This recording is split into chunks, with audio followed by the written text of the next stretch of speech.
नमो नमो प्रणाम। प्रणाम प्रणाम गुरुजी। गुरुजी। नमः। नमो रिहंताणं। नमो सिद्धाणं। नमो आयर्याणं। नमो मैं तो वज्झायाणं। भूंडो कयो है भूंडो ज नमो कयो था ना लोये 12 मिनट सब्बसाहूणं। पछे कया भूंडा के केड़ा है। एषो पञ्चनमुक्कारो सब्बपावपणासनो मङ्गलाणं च सव्वेसे पढमं हवै मङ्गलम्।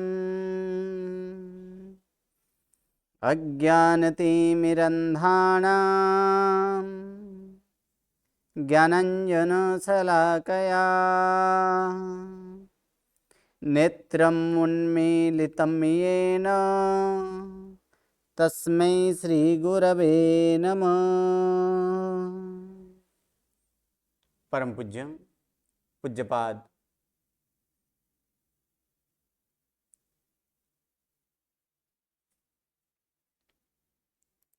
कलिकाल सर्वज्ञ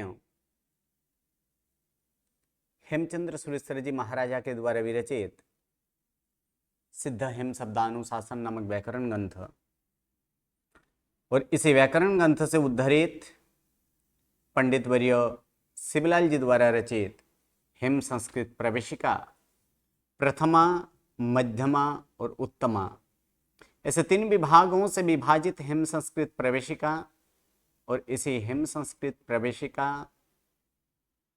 प्रथमा पूर्ण करने के प्रथमा के द्वितीय प्रकरण अर्थात कारक प्रकरण और कारक प्रकरण में हम उपसर्ग का पाठ कर रहे हैं। यहां पर उपसर्ग का पाठ यहां पर देख रहे हैं।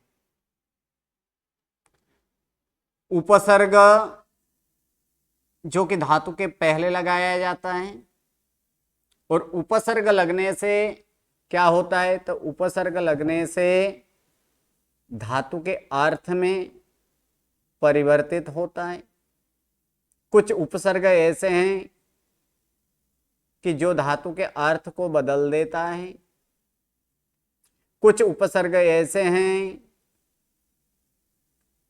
जो धातु के जो अर्थ है उसी अर्थ को दर्शाते हैं। कुछ उपसर्ग ऐसे भी हैं जो धातु से विशेष अर्थ को बताता है और कुछ उपसर्ग ऐसे भी हैं जो मात्र और मात्र धातु के साथ जुड़ा हुआ रहता है। सिर्फ उपसर्ग धातु के अर्थ को ही नहीं बदलते। कुछ उपसर्ग ऐसे भी हैं जिसे लगाने के बाद अपने पद को भी बदल देते हैं। धातु के जो पद है उस पद को भी परिवर्तन कर देते हैं, परिवर्तित कर देते हैं। परस्मैपदी हो तो उसे आत्मनेपदी बना देता है। आत्मनेपदी हो वो परस्मैपदी बन जाता है। तो ये उपसर्ग 22 प्रकार के उपसर्ग प्र प्रा अपसम अनु अब निस निर दोष दूर बी आ प्रतिपरि अपि अभि इत्यादि जो है यहाँ पर 22 उपसर्ग जो है उस 22 उपसर्गों का ये पाठ यानी अध्ययन किया। आज हम लोग उसी के अनुसार यहाँ पर वाक्यानुवाद करेंगे। सर्वप्रथम हिंदी वाक्य है, इस हिंदी वाक्य का हम संस्कृत में अनुवाद करेंगे। प्रथम वाक्य है यहाँ पर, याचक धनवान की प्रार्थना करता है। याचक धनवान की प्रार्थना करता है। चलिए आज स्टार्ट करते हैं। बीच से आज स्टार्ट करेंगे। हाँ जी बोलिए संतोष बेन, क्या प्रश्न है? एक नहीं पटेल। नहीं मैंने कहा मैं बताऊं क्या। ओके ओके हम जी बीच से स्टार्ट करते हैं। ओके जी गुरु जी। चलिए 40 से स्टार्ट करते हैं। 40, 41, 42, 43, 44, हाँ जी 43, 42 है। जी हाँ प्रणाम। हाँ जी बोलिए बोलिए। प्रथम वाक्य, याचक धनवान की प्रार्थना करता है। जी गुरुजी। क्रियापद क्या है इसमें? करता है। नहीं, करता है अभी करने के लिए अभी धातु नहीं आया है, वो 8वें गण का है। अब तक हम लोग सिर्फ 4 ही गण सीखे हैं। कौन से? प्रथम गण, चतुर्थ गण, तो षष्ठम गण छठ और छठ दसम गण, ये 4 गण सीखे हैं। तो इन 4 गणों में कभी अभी तक ये करने के लिए धातु नहीं आया। जैसे जीतना, नमस्कार करना, नम धातु है तो वह नमस्कार करता है, तो यहाँ पर करता है क्रियापद नहीं, नमस्कार करता है क्रियापद है। उसी प्रकार यहाँ भी क्या है? प्रार्थना प्रार्थ करता है, ये क्रियापद है। तो जी प्रार्थना करने के लिए कौन से धातु हैं? याच धातु गुरु। नहीं, अभी अभी धातु के पाठ में आया था प्रार्थना करना। तो प्रार्थना करने के लिए कौन सा धातु है? देखिए, प्र प्लस अर्थ धातु ये है यहाँ पर आत्मनेपदी।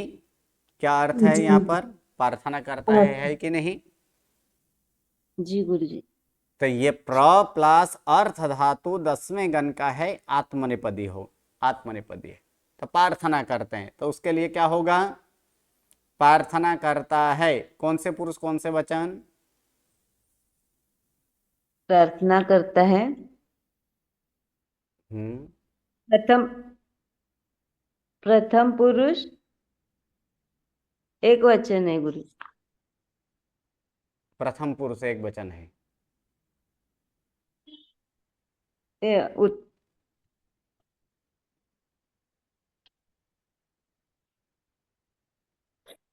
वाक्य बनाया हुआ है? नहीं बनाया गुरुजी। चलिए आगे बढ़ते हैं। 43, 44, 45, 46 जी प्रणाम गुरुजी। वाक्य बनाया हुआ है? हाँ बनाया है गुरु। ओके, बोलिए क्या बनाए हैं? मोहनलाल पढ़ने से नहीं नहीं नहीं नहीं कंटालता। नहीं नहीं नहीं नहीं, प्रथम वाक्य, जी हाँ याचक ये धनवान की प्रार्थना अच्छा करता है। हाँ जी जी गुरु। याचक ओके, धनी धनिकम अ, प्रथेति अस्ति। याचकः धनिकम धनिकं प्रथेति अस्ति। क्या? हाँ बोलिए बोलिए, जो आप लिखे हैं वही प्रथे बोलिए। प्रथेति अस्ति। प्रथेते अस्ति कैसे हो जाएगा? अभी यहाँ पर क्या धातु देखें? प्र प्लस प्लस अर्थ धातु। अर्थ। कौन से गण के हैं? 10वें गण के। 10वें गण के अपना ई प्रत्यय लगता है और करता है। कौन करता है? तो याचक अन्य पुरुष एक वचन है, यानी प्रत्यय क्या लगेगा? ती, और 10वें गण में लगने के बाद उसमें अविकरण प्रत्यय लगता है। तो फिर क्या होगा यहाँ पर? और कुछ ऐसे धातु हैं जिसके गुण गुण तथा वृद्धि इसमें नहीं होती है, इसीलिए ये ई का क्या हो जाएगा? ई का क्या होता है? ई का ए सही है। ई का ई का क्या होगा? ए होगा। तो प्रथेति होगा गुरु जी। और उसके बाद क्या होगा यहाँ पर, तो ए के बाद कोई भी स्वर आए तो ए के स्थान पर क्या होगा, ए के बाद कोई भी स्वर आए तो ए का क्या होता है, आई, क्या होता है, आई होता है। अब ये प्र में अ और उसके बाद अ, तो क्या होगा संधि के नियम से, समान स्वर के बाद समान स्वर आए तो दोनों मिलकर क्या होगा, स्वदीर्घ स्वर यानी क्या होगा, प्रा, अ, और यहाँ पर अर्थ तो है ही, यानी क्या हो जाएगा, प्रार्थ, ये थ के साथ अ मिल गया, थ पूरा, य के साथ अ मिल जाए यानी य पूरा, और यहाँ पर ती नहीं, क्या होगा, यहाँ पर आत्मनिपदी है ना, इसलिए क्या लगेगा यहाँ पर, ते लगेगा, अर्थात क्या हो जाएगा, प्रार्थयते, क्या होगा, प्रार्थयते। हाँ, क्या होगा यहाँ पर, प्रार्थयते, अर्थात याचकः धनिकं प्रार्थयते अस्ति। प्रार्थयते, बस हो गया।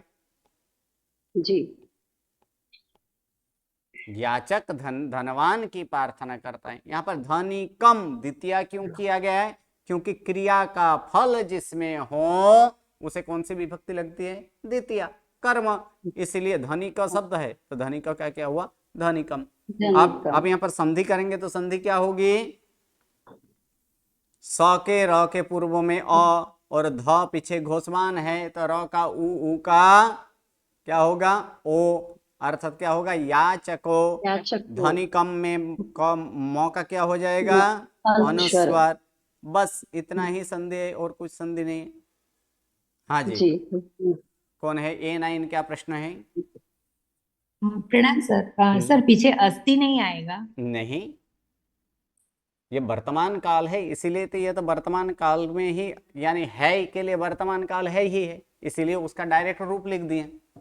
प्रार्थना, नमस्कार करता है, वह नमस्कार करता है, उसमें हम अस्थि लिखते थे नहीं ना, सनमति, यानी जी। वह नमस्कार करता है, उसी प्रकार कि प्रार्थना करता है तो यहाँ पर क्या होगा, प्रार्थयते। ओके जी जी सर। ओके, धन्यवाद। प्रणाम जी। चलिए 47, 48, जी गुरुजी। हाँ जी बोलिए दूसरा।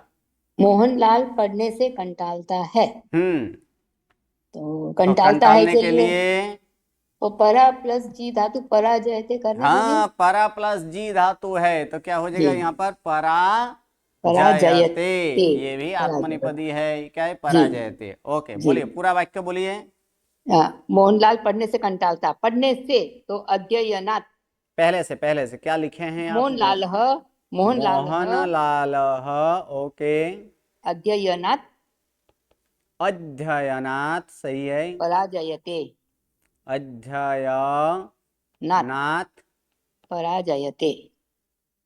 पराजयते, ओके सही है। चलिए संधि, मोहनलालो और अग्र चिन्ह जयनाथ, पराजयते, ओके, यहाँ पर क्या हो जाएगा, मोहन लालो, और उसके लालो बाद फिर अ निकल कर क्या हो जाएगा, अवग्रह, अवग्रह अवग्रह अवग्रह, झयनात् जयनाथ पराजय। पराजयते। ओके, जी धन्यवाद। हाँ जी, गुरुजी। ये 80 क्या प्रश्न है, जी गुरुजी। कंटालते यानी कि बोर हो जाते हैं तो उसके लिए पराजय थे यानी तो हार जाना है, तो मतलब उसको समझने के लिए समझा सकते हैं, परंतु कुछ और शब्द है क्या कंटालने के लिए? वो नहीं, थोड़ा हम सब बना लेते तो डिस्कशन में भी हुआ ये। परा प्लस जी धातु के लिए ही कंटालना होता है, पराजित होता है, हार जाना होता है। यहाँ पर सिर्फ दो ही अर्थ दिया गया है, कंटालने के लिए भी क्या होता है, परा प्लस जी धातु। एक यहाँ पर ध्यान रखना है कि शब्दानाम अनेका अर्थानाम, यानी एक ही शब्द का बहुत सारे अर्थ होते हैं, कुछ अर्थ यहाँ पर दिया गया है, तो परा प्लस जी के लिए ही यहाँ पर क्या होगा, कंटालने के लिए परा प्लस जी धातु का ही प्रयोग करना है। सिर्फ इतना ही इसका अर्थ होता है ऐसे नहीं, शब्दानाम अनेक अर्थानाम, इस न्याय को हमेशा के लिए याद रखना है, एक ही शब्द के बहुत सारे अर्थ होते हैं। जी गुरुजी धन्यवाद। ओके, हाँ जी 31 क्या प्रश्न है, प्रणाम गुरुजी। गुरुजी अध्ययनेन नहीं होगा, अध्ययनात होगा। हाँ, अध्ययनात् से है ना, पढ़ने तो से। अध्ययनेन में भी हम्म अध्ययनेनो में से नहीं बोला जाता है। एक्चुअल क्या है, कर्ता ने कर्म को करण द्वारा, हम जो ये पढ़ लिए है ना करण से, वो तो से कहीं यूज कर देते हैं। बाकी है क्या, करण द्वारा और अधिकरण से है। हाँ गुरुजी। ठीक है, तो उसमें क्या करना, अध्ययनात् ही करना है। हाँ ओके, चलिए उसके बाद 49। प्रणाम गुरुजी। हाँ जी, बोलिए। वाक्य बनाया हुआ है, जी गुरुजी।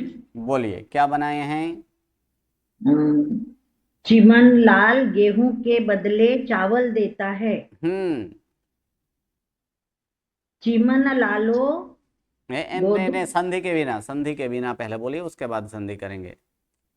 चिमन लालः ओके, चीमन लालः गोधूमेभ्यः गोधूमेभ्यः, ओके, प्रति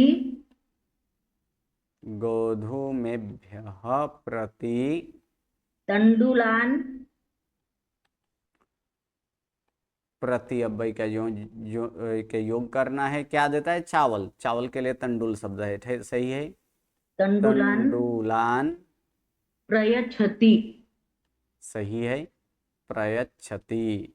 चलिए संधि क्या किए हैं। चिमन लालो गोधूमेभ्यः प्रति तंडुलान प्रयच्छति। गोधूमेभ्यः प्रति तंडुलान प्रयच्छति, सिर्फ इसका ये क्या हो जाएगा, ओ हो जाएगा, और कुछ नहीं। ओके, धन्यवाद।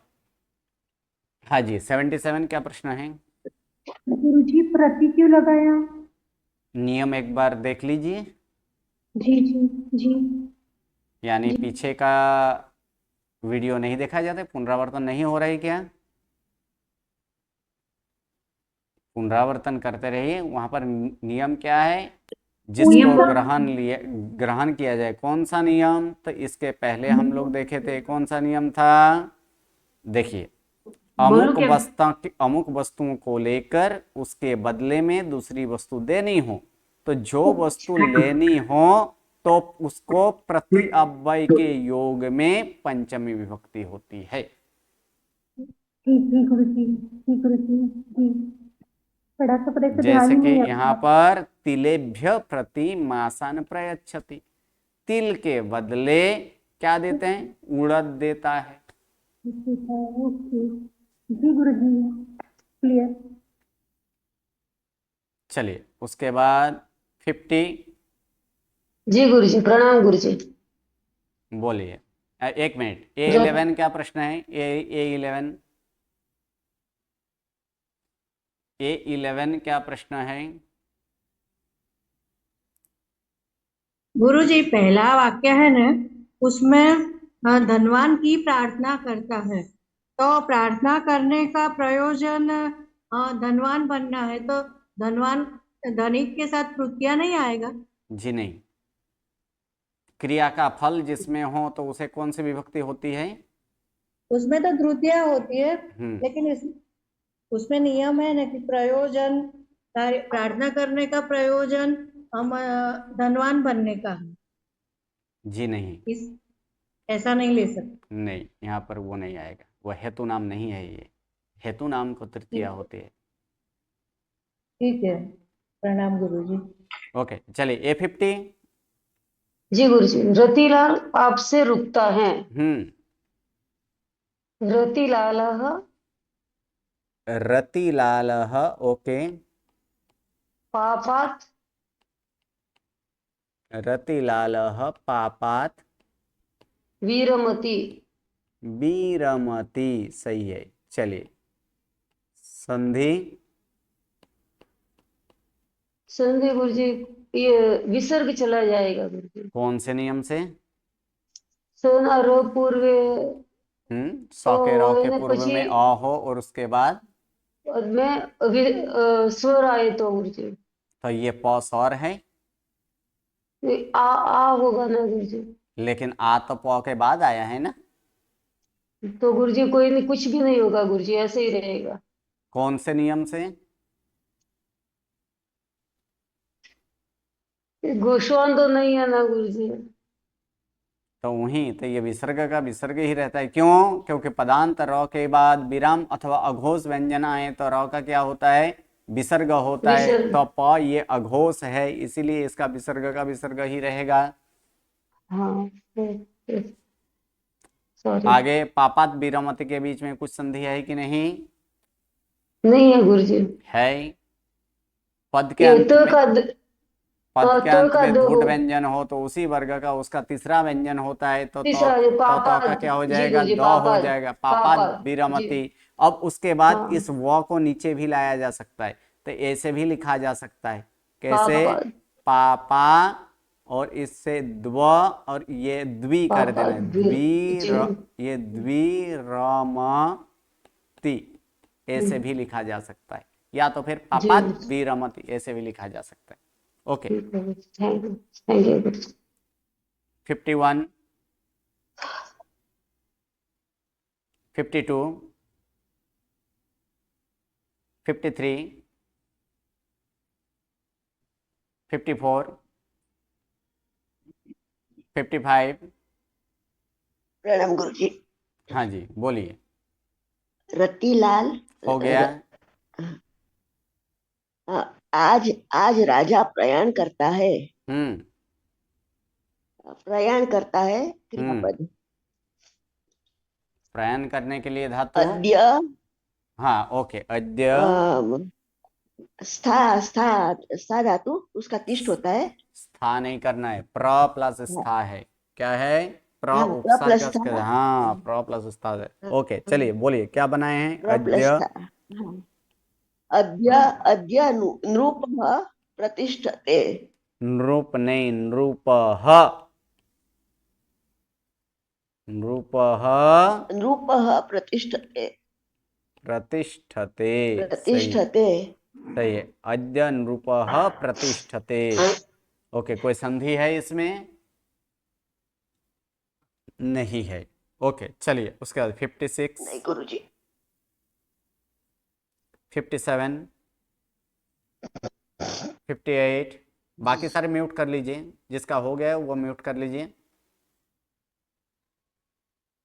58, 59। जी गुरुजी। बोलिए, वाक्य बनाया हुआ है, हाँ जी गुरुजी। बोलिए। शिष्य आचार्य को मानते हैं। मानते हैं। क्या है ये? हाँ, बहुवचन। क्रियापद। क्रियापद है ही हाँ, नहीं, बहु। मानते हैं ये क्रियापद है। हाँ, हम्म मानते हैं ये क्रियापद है। हम्म बोलिए, क्या वाक्य बनाए हैं?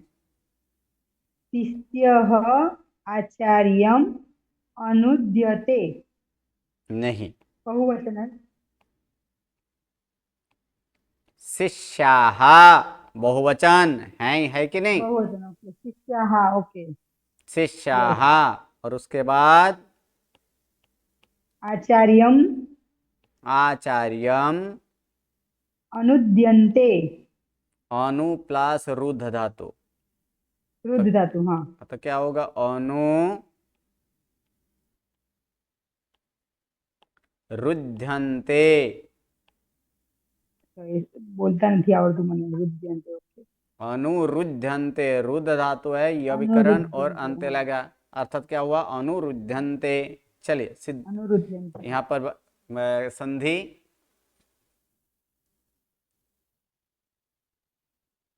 संधि कुछ है कि नहीं शिष्याः और आचार्यम के बीच में? ऐसे ऐसा ही रहेगा सर। नहीं। शिष्यः आचार्यम ही रहेगा। सौ के रौ के पूर्व में आ हो और उसके बाद कोई भी स्वर आए तो फिर क्या होता है? सौ के रौ के पूर्व में अ वर्ण और उसके बाद कोई भी स्वर आए तो विसर्ग का लोप, रौ का लोप। हाँ, शिष्यो, शिष्यो हो जाएगा। कैसे शिष्य होगा? विसर्ग का लोप बोल रहे हैं और आप बोल रहे हैं कि ओ हो जाएगा। अच्छा, ओके, हाँ, विसर्ग का लोप हो जाएगा। देखिए, संधि के नियम बहुत ही उपयोगी है। जब हाँ तक सर। संस्कृत पढ़ते रहेंगे तब तक संधि के नियम चाहिए कि चाहिए ही।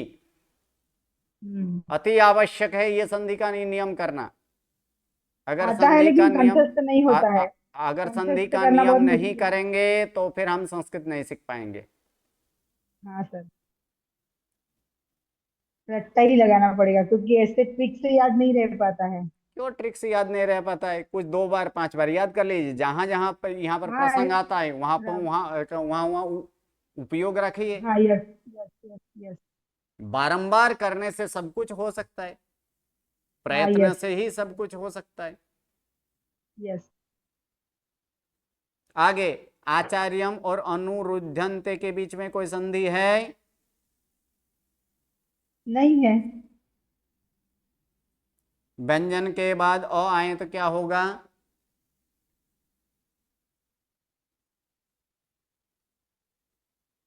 देखिए, पीछे का का लोप हो पुनरावर्तन जाएगा। नहीं कीजिएगा तो कुछ नहीं होगा। हाँ, का लोप हो जाएगा ना।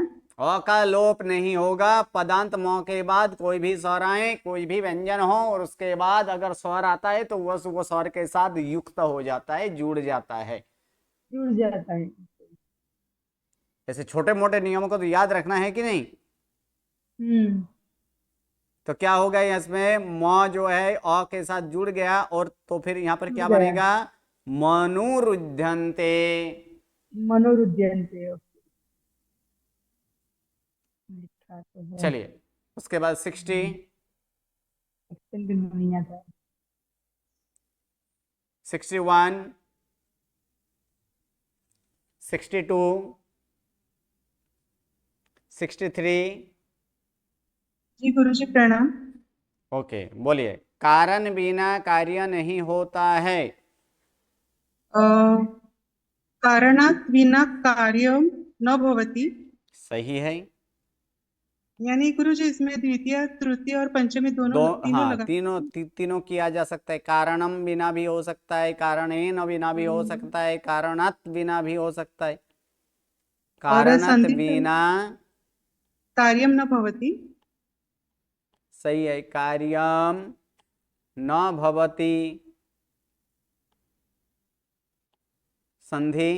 और तो का द हो जाएगा तो कारणात् बिना कार्यं न ओके, हाँ, भवति। तो का यहाँ पर द हो जाएगा और वो को इसमें नीचे लाना हो तो फिर कैसे लिखेंगे?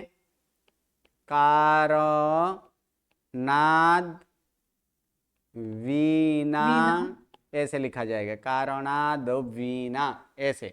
अगर नहीं लिखना हो ऐसे तो ऐसे भी चलेगा। कारणाद वीणा, तो का द करना है। ओके, जी। चलिए, उसके बाद कहाँ तक आया था? 63 ना? 64, 65, 66, 67, 68, 69, 70, 71, 72, 73। प्रणाम गुरुजी। बोलिए। उसके बाद देव विजय पाता है। देवः विजयते। सही है। देवः विजयते। विजयते। ओके, संधि। संधि देवो विजयते। देवो विजयते, सही है। सौ के रौ के पूर्व में अ, पीछे घोषमान, इसलिए रौ का उ, अवर्ण और उ वर्ण दोनों मिलकर ओ। ऐसे बारंबार जहां भी संधि का प्रसंग आता है, हर एक वाक्य में कोई ना कोई संधि तो होती है। तब उस नियमों को हमें याद करना चाहिए। उस नियमों को याद कीजिए, ज्यादा नहीं, 5 पार्ट इस तरह से याद करते करते बनाइए। अगर नहीं हो रहा है तो उसमें 2 बार 3 बार पेज को पलटिए कि कौन सा कोई भी नियम यहाँ पे लग सकता है कि नहीं। संधि का जो नियम है उस नियम को एक पेज में रखिए और उसके बाद वो सोचते रहिए। सिर्फ 5 पार्ट ऐसे अगर करेंगे तो कभी भी संधि में हमें रुकावट नहीं आएगी। जी गुरुजी। क्योंकि संधि ही संस्कृत के एक विशेष अंग है।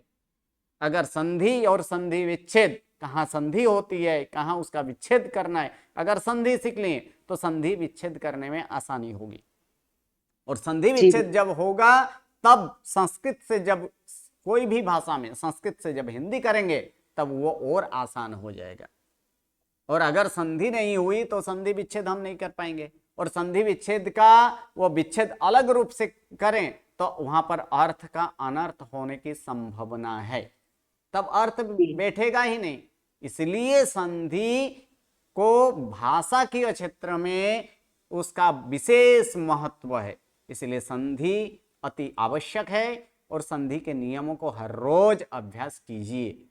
चलिए उसके बाद अब यहां पर हिंदी अनुवाद करेंगे संस्कृत से हिंदी। चलिए उसके बाद 74,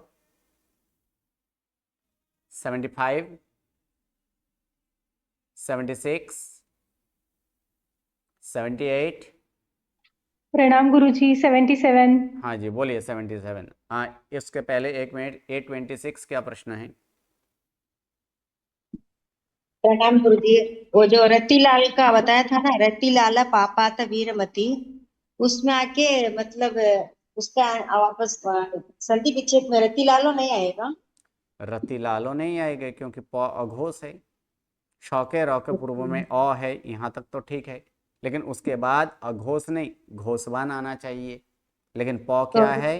अघोष है, इसीलिए रतिलालह का रतिलालह ही रहेगा। जी गुरुजी, प्रणाम गुरुजी। ओके हाँ जी बोलिए। आचार्यः सौराष्ट्रेषु विहरन्ति।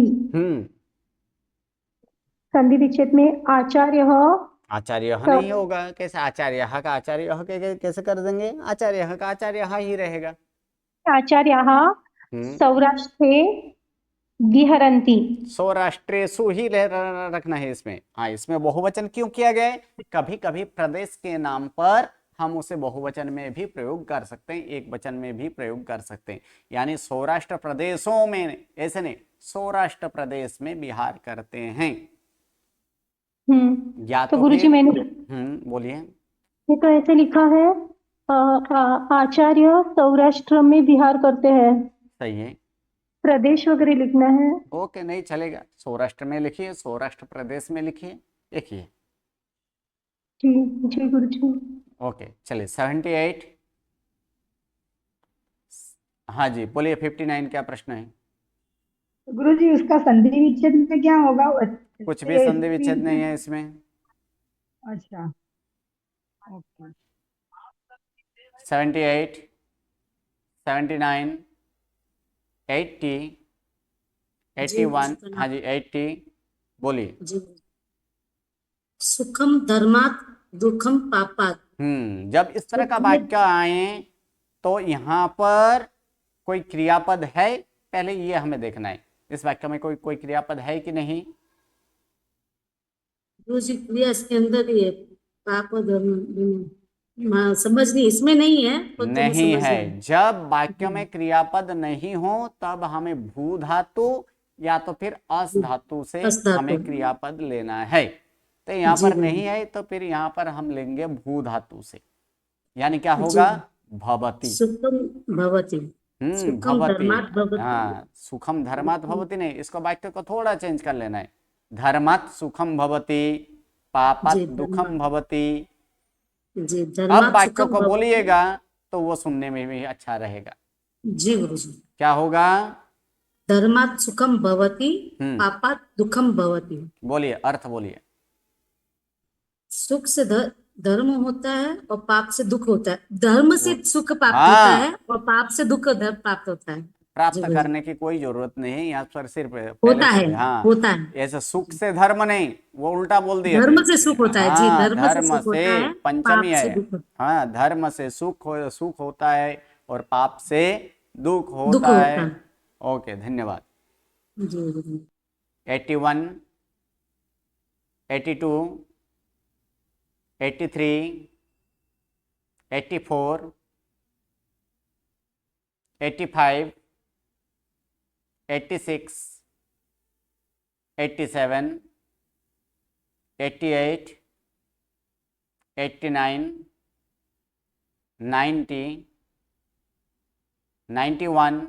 89। हाँ जी बोलिए 89। सज्जनाः पापं परिहरन्ति। नहीं नहीं नहीं नहीं, भोगीलाल।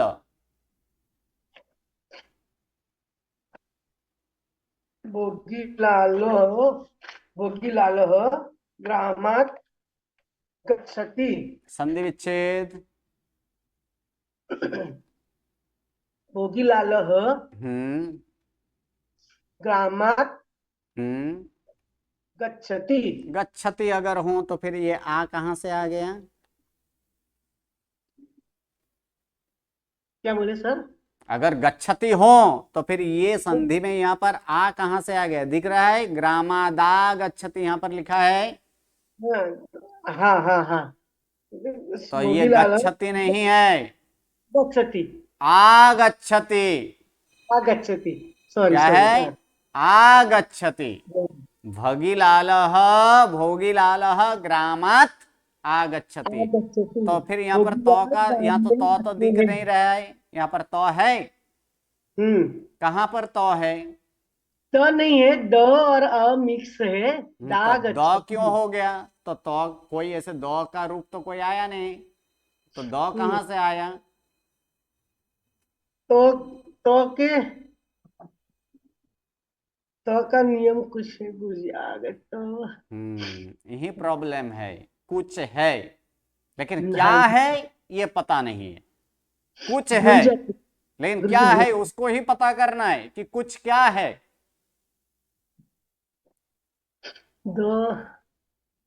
वो नियम है। हम अभ्यास तो कर रहे हैं लेकिन क्यों हो रहा है, क्यों नहीं हो रहा है, ये प्रश्न नहीं होता है। जब ये प्रश्न होने लगेगा तब सही अर्थ में हम विद्यार्थी कहलाएंगे। जी गुरुजी, थोड़ा कच्चा है और नियम भूल जाते, करते मगर भूल जाते। हाँ तो भूल जाते हैं तो मैंने अभी अभी बोला ना कि भूल जाते हैं तो बार बार इधर पलटिए, सिर्फ ज्यादा नहीं 5 से 10 पाठ इस तरह से कीजिए, आराम से हो जाएगा यहाँ पर पक्का। नियम क्या है कि पद के अंत में धूट व्यंजन हो तो उसी वर्ग का तीसरा व्यंजन होता है, सिर्फ इतना ही नियम है। तो था तो का दो हुआ, तो क्या है? धूट व्यंजन है और वो भी पद के अंत में है, तो पद के अंत में अगर धूट व्यंजन हो तो उसी वर्ग का उसका तीसरा व्यंजन, तो वर्ग का तीसरा व्यंजन क्या होता है? दो होता है। इसीलिए क्या होगा कि ग्रामाद हुआ है, तो ग्रामाद था उसका ग्रामाद हुआ है। ये कहीं भी कुछ भी लिखा हुआ होता है तो उसमें प्रश्न होना चाहिए कि क्यों हुआ है, और कहीं संधि नहीं होता है तो वहां पर क्यों संधि नहीं हो रहा है, कौन सा नियम है। तो ये सब प्रश्न मन में होना चाहिए। चलिए अर्थ बोलिए, क्या अर्थ किए हैं? भोगीलाल ग्राम में आते हैं। गलत। आगच्छति, आते हैं। आते हैं नहीं, भोगीलाल एक ही है, आता है। आता है। और गांव में नहीं, ग्रामात पंचमी विभक्ति यानी से, गांव से। गांव से, अच्छा गांव से। भोगीलाल गांव से आते हैं। गांव से, गांव से नहीं, गुजराती हम नहीं कर रहे हैं। हाँ गांव से। गांव से आता है, आते हैं नहीं। भोगीलाल गांव से आता है। आ प्लस गम धातु यानी ये अर्थ ही बदल देता है। गम धातु का अर्थ जाना है लेकिन आ प्लस गम क्या हो जाएगा? आता है। कौन आता है? तो भोगीलाल आता है। इस वाक्य में कर्ता भोगीलाल है। कहां से? तो गांव से। ये क्या है? अपादान है, इसीलिए यहां पर इसको ग्रामात किया गया।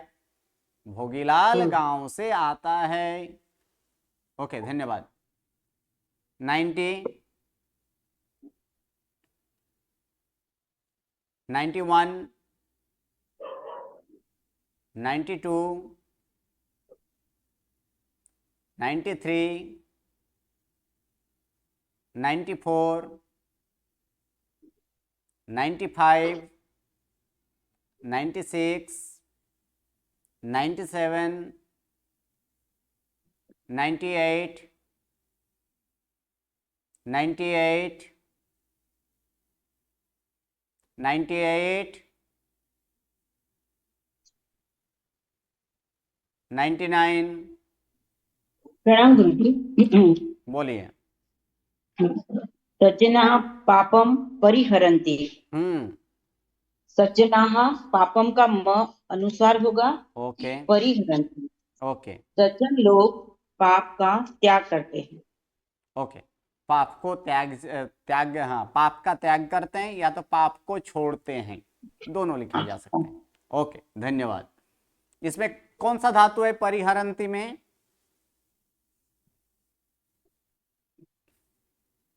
परिहरन्ति में धातु कौन सा है?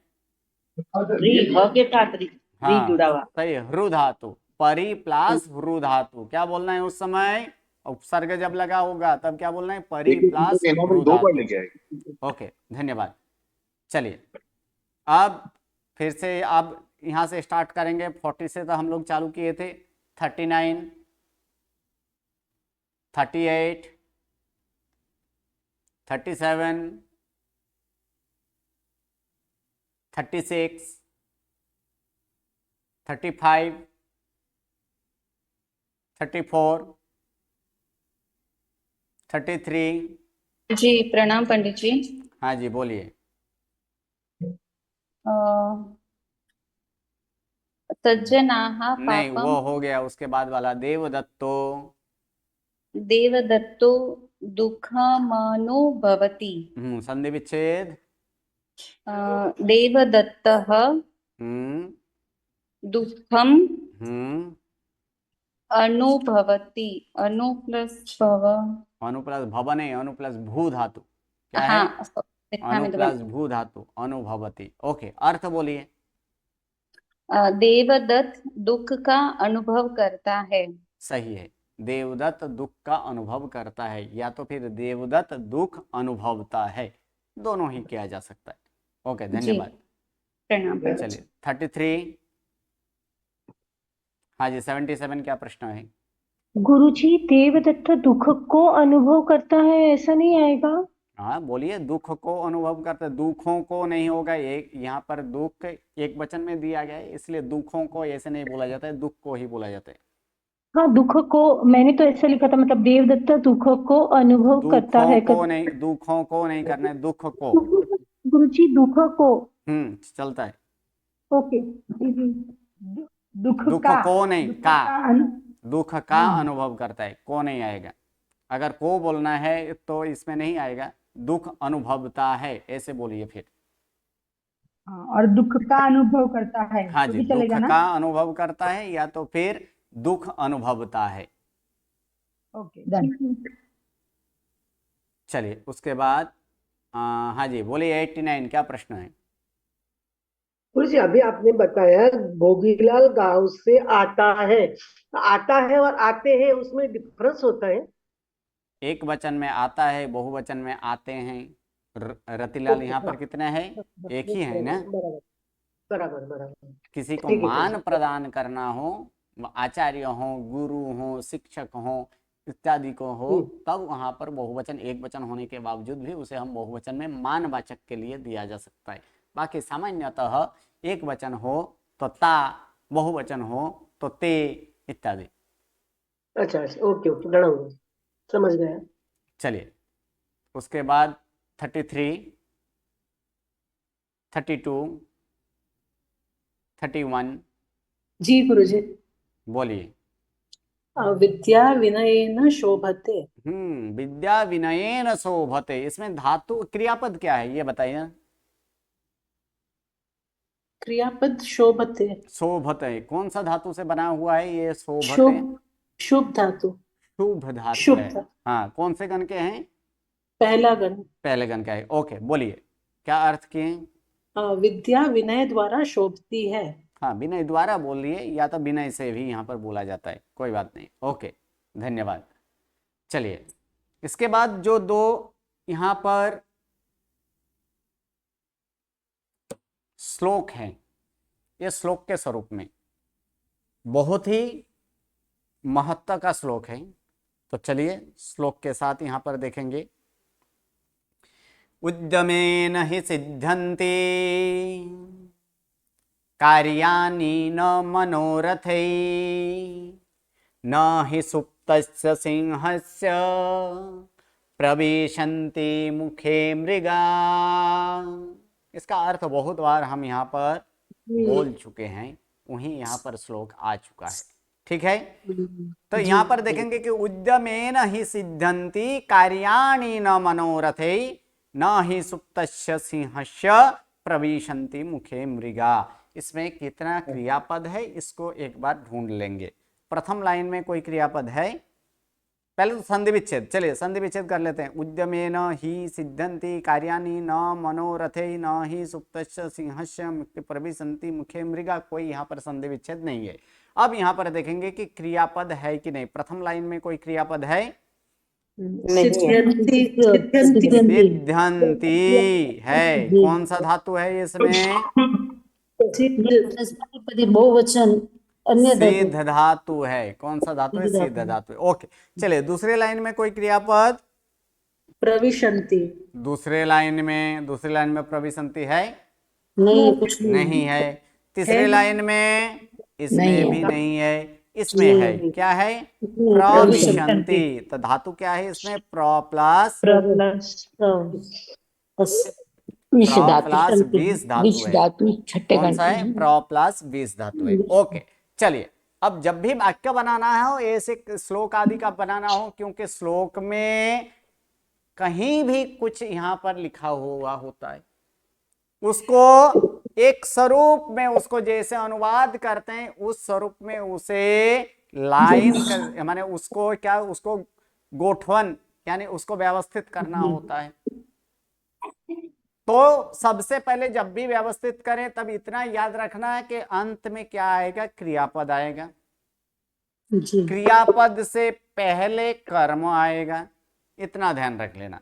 क्रियापद से पहले क्या होना चाहिए? कर्म होना चाहिए। और सर्वप्रथम क्या होना चाहिए? कर्ता होना चाहिए।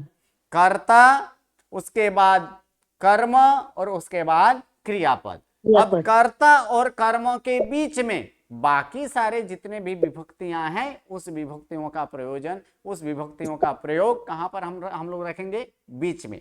तो यहां पर देखेंगे कि सिद्ध्यन्ति एक क्रियापद है। सिद्ध्यन्ति का मतलब क्या होता है? सिद्ध धातु चौथे गण का है। सिद्ध धातु का मतलब क्या होता है? सिद्ध करना, सिद्ध होना। ठीक है, तो सिद्ध्यन्ति यानी सिद्ध होते हैं। अब तुरंत उसके बाद जब भी क्रियापद मिल जाए, उसके बाद तुरंत क्या ढूंढने के लिए प्रयत्न करना है? कर्ता। तुरंत कर्ता ढूंढने के लिए प्रयत्न करना है कि कौन सिद्ध होते हैं या तो क्या सिद्ध होता है। दोनों का जवाब अगर कौन और क्या द्वारा अगर एक ही है तो तब वह क्या बन जाता है? कर्ता ही बन जाता है।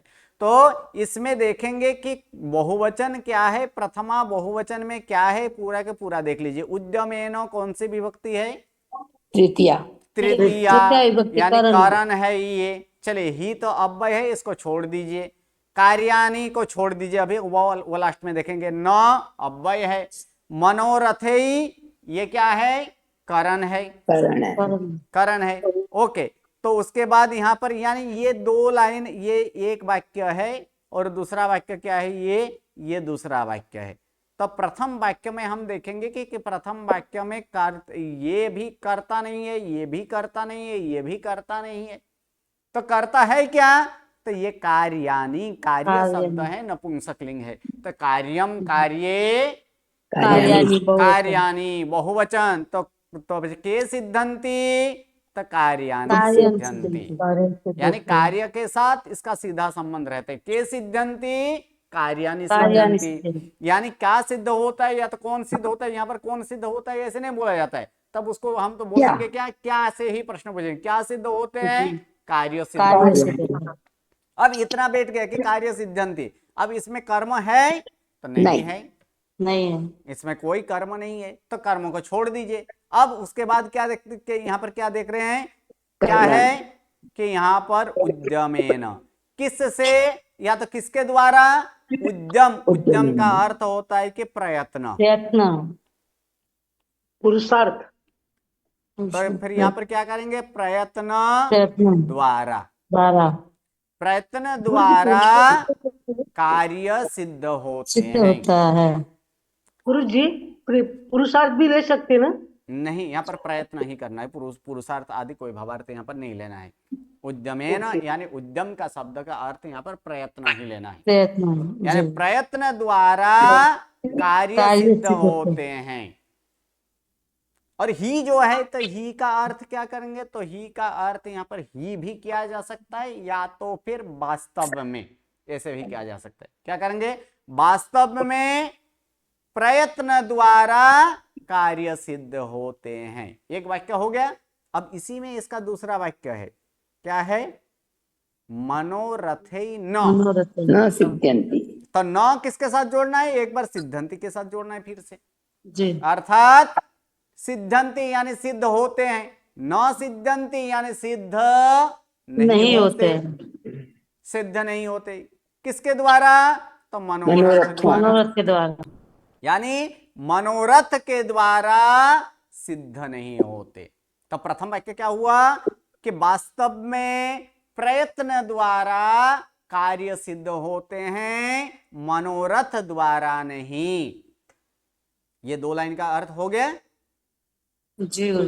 अब नीचे, तो नीचे वाला में हम यहाँ पर क्रियापद देखेंगे। नीचे वाला में क्रियापद क्या है, प्रविशन्ति। प्रविशन्ति यानी प्र प्लस विस धातु, जिसका अर्थ क्या होता है, प्रवेश करना। क्या यहाँ पर क्या होता है उसका, प्रवेश करना। तो प्रवेश करना अर्थात क्या होगा, प्रवेश करते हैं, प्रवेशन्ति यानी क्या होगा, प्रवेश करते हैं। ठीक है, अब तक ले लीजिए इसका प्रवेश करते हैं यहाँ तक अर्थ, आगे और देखेंगे। तो इसमें देखेंगे कि प्रविशन्ति बहुवचन है, अर्थात कर्ता भी क्या होना चाहिए, बहुवचन। तो इन दो लाइन में कर्ता को कौन सी विभक्ति होती है, प्रथमा।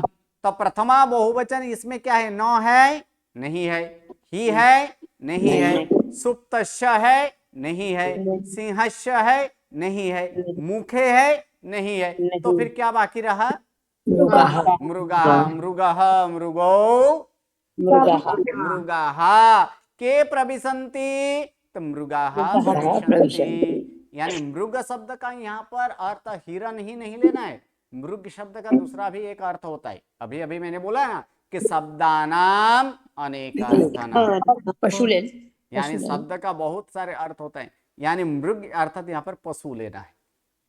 यहाँ क्या करना है, पशु प्रवेश करते हैं।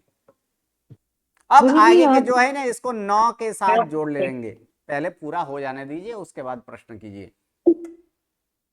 न प्रविशन्ति यानी प्रवेश नहीं करते, कौन, तो मृगाः यानी पशुएं, या तो पशु प्रवेश नहीं करते। अब ये जो पशु प्रवेश नहीं करते, कहां प्रवेश नहीं करते हैं, मुखे, मुखे यानी मुख में। अब मुख में यानी ये पशु मुख में प्रवेश नहीं करते। अब सामान्यतः ऐसे यहाँ पर प्रश्न आता है कि किसके मुख में, ऐसे प्रश्न होना चाहिए कि नहीं, क्योंकि मुख का संबंध किसके साथ है, मुख में किसका मुख है, तो काकीकु अर्थात षष्ठी विभक्ति। तो यहाँ पर देखिए षष्ठी विभक्ति क्या है, ये सुप्तस्य भी है और सिंहस्य भी है। तो इसका विशेष्य कौन है, तो सिंह है। तो इसका साथ यहाँ पर जोड़ना है कि सिंहस्य मुख, कस्य मुख है, कस्य मुखे, तो सिंहस्य मुखे, यानी सिंह का मुख में प्रवेश नहीं करते। अब सिंह कैसा है, तो उसका विशेषण यहाँ पर दिया गया है। कैसा सिंह है, सुप्तस्य, सुप्तस्य यानी सोया हुआ। सोया हुआ सिंह के मुख में प्रवेश नहीं करते, कौन, मृगाः अर्थात पशुएं। कैसे, तो ही का अर्थ भी यहाँ पर यही करना है कि वास्तव में, तो या तो फिर कारण, ऐसे भी यहाँ पर करना है कि न को आगे ले लेना है। तो पूरा वाक्य अब हम करेंगे, क्या होगा पूरा वाक्य, प्रयत्न द्वारा, वास्तव में प्रयत्न द्वारा कार्य सिद्ध होते हैं, मनोरथ द्वारा नहीं। सोया हुआ सिंह के मुख में पशु प्रवेश नहीं करते हैं। तो इसी का यहाँ पर ही का कारण कर देना है, या तो फिर वास्तव में भी किया जा सकता है। जैसे वास्तव या तो सचमुच में, क्या सचमुच में ये सोया हुआ सिंह के मुख में हिरण या तो फिर पशु प्रवेश नहीं करते हैं। कहने का मतलब यहाँ पर ये एक सुभाषित के रूप में है कि कोई भी कार्य जो है वो किससे सिद्ध होता है? प्रयत्न से ही, प्रयत्न द्वारा से ही सिद्ध होता है। एक बार प्रयत्न करना है, अगर नहीं होगा तो फिर एक बार कीजिए, फिर एक बार कीजिए, फिर एक बार कीजिए, बारंबार बारंबार बारंबार प्रयत्न करने से ही कोई भी कार्य सिद्ध होता है। लेकिन मनोरथ, मनोरथ का मतलब मन की इच्छा, मन की इच्छा, जो मन की इच्छा है, सिर्फ मन की इच्छा करने से कार्य कभी भी सिद्ध नहीं होता है। मैं ये कर लूंगा, ये कर लूंगा, वो कर लूंगा, वो मन में होता है, बहुत कुछ करूंगा, लेकिन जो मन में होता है उसके बाद क्या करना चाहिए? उसके बाद उस गति के तरफ, उस दिशा के तरफ हमें प्रयाण करना चाहिए। इसलिए उसके बाद क्या करना चाहिए? प्रयत्न, यानी उसी दिशा में कार्यों को सिद्धि करने के लिए उस मार्ग में जाना पड़ेगा। और जब मार्ग में जाते हैं तब क्या होता है? तब वहां पर बहुत सारे विघ्न भी आता है, क्योंकि कार्य की समाप्ति जो है कि कार्य कब हुआ होता है? कार्य की समाप्ति तब भी होता है जब तक विघ्न का नाश नहीं हो, तब तक कार्य का सिद्ध नहीं होता है। इसलिए कहीं ऐसे भी लिखा है विघ्न विनाश को ही कार्य माना गया है, यानी विघ्न का विनाश को ही कार्य की परिसमाप्ति। किसका बैकग्राउंड आ रहा है वो म्यूट कर लें। तो विघ्न के विनाश को ही कार्य के परिसमाप्ति माना गया है।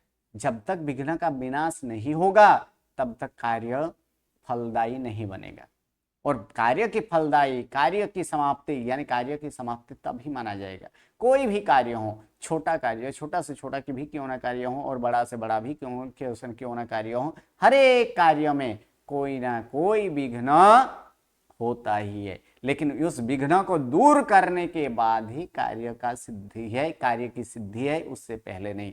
तो कार्य की सिद्धि प्रयत्न से ही होता है, प्रयत्न द्वारा ही होता है। जब तक हम प्रयत्न नहीं करेंगे तब कार्य ये फलीभूत नहीं होगा, कार्य फलदायी, यानी कार्य वो कार्य स्वरूप में परिणत नहीं होगा। इसलिए प्रयत्न करना जरूरी है। हाँ जी बोलिए, क्या प्रश्न है? ये 8 गुरुजी, जैसे यानी इसमें वास्तव में प्रयत्न द्वारा कार्य सिद्ध होते हैं, मनोरथ द्वारा नहीं। जैसे सोए हुए सिंह के मुख में पशु प्रवेश नहीं करते, तो जैसे के लिए और कोई वर्ड हो सकता है या फिर इसमें ही अपन ऐसे ले सकते हैं? हाँ, कभी देखिए, अब रचना जो है ना, कोई भी किसी भी रचना जो है वो 2 प्रकार के रचना है। ये 2 प्रकार के रचना कौन से? तो रचना के 2 प्रकार ये हैं, एक है गद्य और दूसरा है पद्य। गद्य रचना के लिए कोई विशेष प्रयत्न नहीं करना पड़ता है, कोई किसी नियमों को ध्यान नहीं रखना पड़ता है। जो सामान्यतः जो नियम होता है उसी के आधार पर कहीं वाक्य रचना गलत न हो जाए, इस प्रकार का वहां पर जो सामान्य नियम है उस सामान्य नियम को इसमें ध्यान रखा यहाँ पर रखा जाता है। उसमें कोई विशेष प्रयत्न नहीं करना होता है। जबकि पद्य रचना में बहुत कुछ इसमें ध्यान रखना पड़ता है। कोई भी पद्य की रचना हो तो सर्वप्रथम उसमें देखा जाता है कि वह पद्य कौन से छंद में है।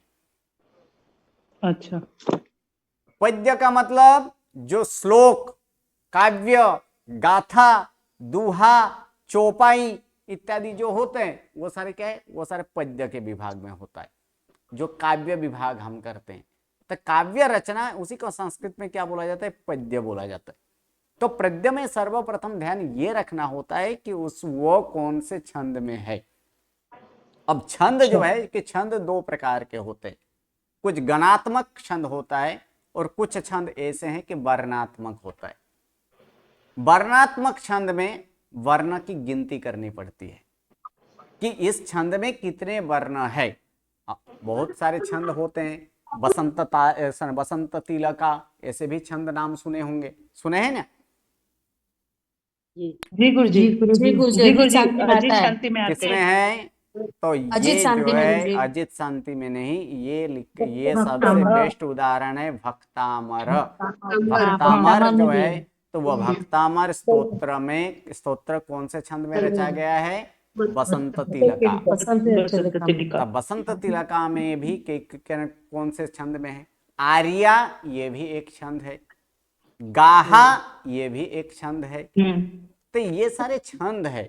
तो ये छंद जो है, ये सकलारहत, ये भी एक छंद है। सकलारहत में भी कुल सकलारहत में 3 से 4 छंद का प्रयोग किया गया है। 1 से 27 गाथा तक लगभग एक ही छंद में चलता है। कौन सा छंद में? अनुष्टुप। अनुष्टुप छंद जो है, तो ये अनुष्टुप नौकार के अंतिम 2 जो अंतिम 4 पद है, यानी लास्ट के जो 2 लाइन है, वो भी किसमें? अनुष्टुप छंद में ही रचना है। तो ये छंद आदि का जब वो उस छंद में वहां पर वर्ण आदि का भी गिना जाता है। तब वर्ण आदि गिना जब जाए, तब उसमें अधिक वर्ण नहीं होना चाहिए। कि कोई भी छंद हो तो सामान्यतः उसके 4 पद होते हैं। कितने? 4 पद। तो ये 4 पदों में प्रथम पद में कितना अक्षर होगा, दूसरे पद में कितना होगा, तीसरे पद में कितना होगा, चौथे पद में कितना होगा, उसका ध्यान रखना पड़ता है। ये प्रथम पद के चौथा अक्षर में कितना, फिर तीसरा का चौथा में कितना, दूसरा के 5वां में कितना, तीसरा के ऐसे चौथा का 5 में कितना, ये वहां पर ह्रस्व आना चाहिए कि गुरु आना चाहिए, उन सब का भी ध्यान रखना पड़ता है। इसीलिए ये पद्य की जो रचना है, उसमें बहुत सारे ऐसे वस्तुओं को ध्यान रखना है, विशेषतः छंद की। और छंद में तो इसमें भी क्या है कि इसमें कुछ ऐसे होते हैं, जब भी छंद श्लोक आदि का अर्थ करेंगे, तब ऊपर से और कुछ 2-3 शब्द और व्यवस्थित उसको समझाने के लिए हम अध्यार से उसको योग कर सकते हैं। इसलिए जैसे जैसे बोले ना, वो जैसे शब्द के लिए यहाँ पर नहीं है, लेकिन हमें इन दोनों का संबंध जोड़ने के लिए ऐसे जैसे शब्द इसमें हम अर्थ के समय कर सकते हैं। जी गुरुजी। ओके जी गुरुजी, प्रणाम। ओके, चलिए अब अंतिम वाक्य जो है, वो अंतिम वाक्य यहाँ पर इस प्रकार है कि लोभत क्रोध प्रभवति। हाँ जी, A25, उसके पहले A25 क्या प्रश्न है? जी, आपने गणात्मक छंद बोला और दूसरा कौन सा बोला? वर्णात्मक। वर्णात्मक। धन्यवाद है गुरुजी। लोभत क्रोध प्रभवति, लोभत कामः प्रजायते, लोभन्मोहश्च नाशश्च, लोभपापस्य कारणम्। लोभत क्रोध प्रभवति। लोभत, देखिए संधि के साथ ही मैं बोलता हूं, लोभात क्रोधः प्रभवति, लोभात कामः प्रजायते। लोभात, इसको भी नौ का क्या करना है? तौ करना है। तो नौ का तौ, ऐसे तौ का नौ क्यों हुआ है? तो सबसे पहले वही नियम है कि पद के अंत में धुट व्यंजन हो तो उसी वर्ग का उसका तीसरा व्यंजन होता है। इसलिए ये तौ था, तौ का क्या हुआ? द हुआ है। द। और उसके बाद क्या है? म। ये मोह का क्या आया है? म आया है। तो म ये तीसरा है, और ये कौन सा वाक्य, ये कितना नंबर का है? 5वां नंबर का है ना। तो वहां पर एक नियम है कि वर्ग के 5वें अक्षर से पहले अगर तीसरा अक्षर हो तो उसी वर्ग का उसका 5वां अक्षर होता है। अब तो वर्ग का 5वां अक्षर क्या होगा? बोलिए, तो वर्ग का 5वां अक्षर क्या होगा? नौ होगा कि नहीं? नौ होगा। इसीलिए यहाँ पर क्या हो गया है? लोभन है क्या? लोभत। लोभत। तो इसको क्या करना? लोभत मोहः च नाशः च लोभः पापस्य कारणम। देखिए, 2 लाइन में 2 क्रियापद है, अंतिम 2 लाइन में एक भी क्रियापद नहीं है। नहीं है, नहीं है। तो सबसे पहले एक लाइन में जो क्रियापद मिला है उसका अर्थ कर लेते हैं। प्रभवती अर्थात उत्पन्न होना। प्र प्लस भू धातु क्या है इसमें? प्र प्लस भू धातु अर्थात क्या होता है? उत्पन्न होता है या तो होता है। उत्पन्न नहीं होता है तो उसको छोड़ दीजिए, सिर्फ इतना बोलिए कि होता है। क्या होता है? क्रोध। क्रोध होता है किससे? लोभ से। यानी लोभ से क्रोध होता है, यानी लोभ से क्रोध का उत्पन्न होता है, यानी लोभ से क्रोध होता है। फिर प्रजायते, इसका भी अर्थ होता है कि प्र प्लस जन्जा धातु है। कौन सा धातु है? जन धातु, जिसका जा आदेश हुआ होता है यहाँ पर। प्रजायते अर्थात इसमें भी क्या होगा? उत्पन्न होता है। यानी क्या क्या उत्पन्न होता है? यानी होता है, क्या होता है? काम। काम किससे? लोभ से। यानी ये दो लाइन का अर्थ एकदम इजी है। लोभ से क्रोध होता है, लोभ से काम होता है। अब ये जो है ना, यहाँ पर कोई क्रियापद नहीं है तो यहाँ पर एक ले लेंगे, यहाँ भी भवती ले लीजिए या तो फिर अस्ति ले लीजिए। क्या लेंगे यहाँ पर? भवती। यानी लोभात मोहः भवति। क्या होगा? लोभात मोह भवति अर्थात लोभ से मोह होता है। अभी अभी हम लोग देखे थे ना कि च एक से बार अधिक बार भी प्रयोग किया जा सकता है या तो फिर एक बार भी प्रयोग किया जा सकता है। दोनों पद के बाद यहाँ पर चौ का प्रयोग किया है, लेकिन जब दो चौ आए तब एक ही चौ का अर्थ करना है। तो फिर यहाँ पर अर्थ क्या करेंगे? और यानी लोभ से मोह होता है और लोभ से नाश होता है। इसका अथवा इन दोनों के एक साथ बोलना है तो एक साथ भी होगा। क्या होगा? लोभ से मोह और नाश होता है। ऐसे भी बोला जा सकता है, लोभ से मोह होता है और लोभ से क्या होता है? नाश होता है। यहाँ पर कुछ नहीं है, लेकिन एक शब्द इसमें योग करना है। कौन सा शब्द? तो यहाँ पर योग कर देना है, अतः। अतः का मतलब इसलिए। कहाँ जोड़ना है? तो लोभ से पहले। अतः को कहाँ जोड़ना है? लोभ से पहले। अतः लोभ पापस्य कारणम। यहाँ कुछ नहीं है, यहाँ पर ले लेंगे अस्ति। क्या ले लेंगे? अस्ति। अस्ति का मतलब है। क्या है? कारणम अस्ति, कारण है। कस्य कारणम? पापस्य कारणम। किसका कारण है? पाप का कारण है। कह पापस्य कारणम अस्ति? तो लोभ पापस्य कारणम अस्ति, यानी लोभ पाप का कारण है। और ये ऊपर से यहाँ पर दिया नहीं है, लेकिन ये हमें ऊपर से लेना है। क्या है? इसलिए लोभ पाप का कारण है। यहाँ पर क्या बोला गया कि लोभत क्रोध प्रभवति। लोभ से क्रोध होता है। लोभत कामः प्रजायते। लोभ से काम होता है। लोभत मोह भवति। लोभ से मोह होता है। फिर से एक बार, लोभत नाशः भवति। लोभ से नाश होता है। अतः इसलिए लोभ पाप का कारण है। ओके, सबके ऊपर आपने वास्तव में लिया, ऐसे यहाँ पे होता है। हाँ जी, अभी आपने ऊपर वास्तव भी लिया था ना गुरुजी, शेयर के उसमें ऐसे ही था, लगाना उसमें ही था। इसमें तो ही तो कहीं है ही नहीं जी। नहीं जी गुरुजी। तो ये भी एक क्या है? ये जो है ये भी एक प्रकार के सुभाषित है। ये भी हमें कुछ ना कुछ सिखा के जाता है। सुभाषित वाक्य ऐसे होते हैं, कुछ ना कुछ वो सिखा के जाता है। इसमें भी सीखने जैसे बहुत कुछ है। सीखने जैसा ये है कि लोभ कभी भी करना नहीं चाहिए।